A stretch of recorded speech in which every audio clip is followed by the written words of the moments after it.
Bismillahirrahmanirrahim. Today we are going to discuss about the errors in meiosis. How and which type of errors can be occur within the meiosis. Normal case में बेटा जी क्या होता है कि anaphase 1 में homologous chromosome जो है वो एक दूसरे से सेपरेट होते हैं.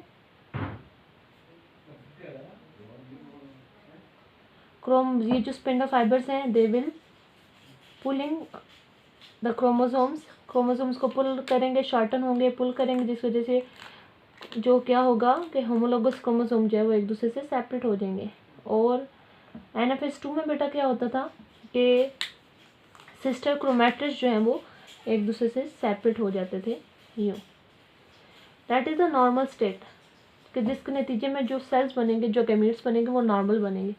इस प्रोसेस को हम कहते हैं डिसजंक्शन.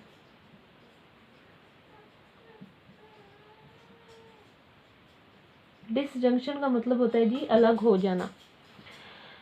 लेकिन अगर किसी भी वजह से बेटा जी ये डिसजंक्शन प्रॉपर्ली नहीं होती तो बदले में क्या होगा कि ये एनाफेज 1 में शायद होमोलोगस क्रोमोसोम एक दूसरे से सेपरेट ना हो, या एनाफेज 2 में शायद सिस्टर क्रोमैटिड्स एक दूसरे से सेपरेट ना हो, तो बदले में जो बेटा हमारे पास गैमीट्स बनेंगे वो गैमीट्स क्या होंगे, एबनॉर्मल गैमीट्स होंगे.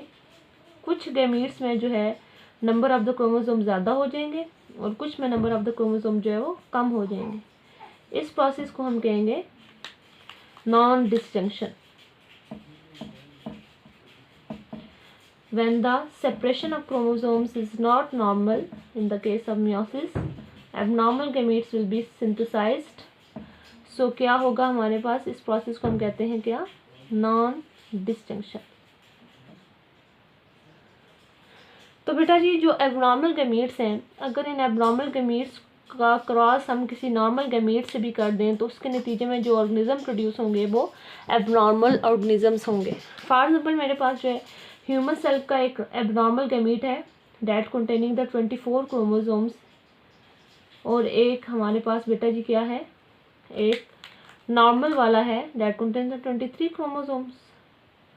तो बेटा जब ये कंबाइन होंगे तो बदले में हमारे पास एक ऐसा सेल क्रिएट होगा डैट हैव द 47 क्रोमोसोम.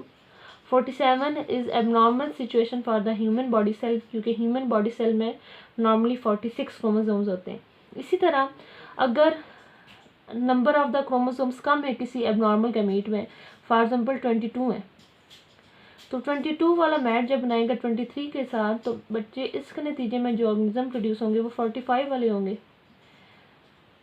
तो जो 45 और 47 दोनों जो है वो एबनॉर्मल सिचुएशंस है बेटा जी, जिसके नतीजे में जेनेटिक डिसऑर्डर्स क्रिएट होते हैं विद इन द ऑर्गेनिजम्स.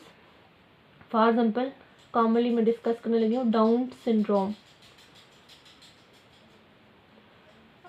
अक्सर आपने टीवी पे भी देखा होगा स्पेशल चाइल्ड्स का प्रोग्राम, उसमें ज़्यादातर ऑर्गेनिज्म डाउन सिंड्रोम का शिकार होते हैं कि जिनके मुंह बेटा चिपटे होते हैं.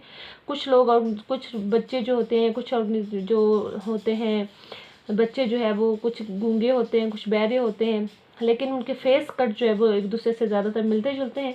तो that is the genetic problem that create due to errors in the meiosis. तो बेटा हमारे पास सिग्निफिकेंस ऑफ मेयोसिस का लेक्चर जो है वो कंप्लीट हो गया है, टॉपिक कंप्लीट हो चुका है.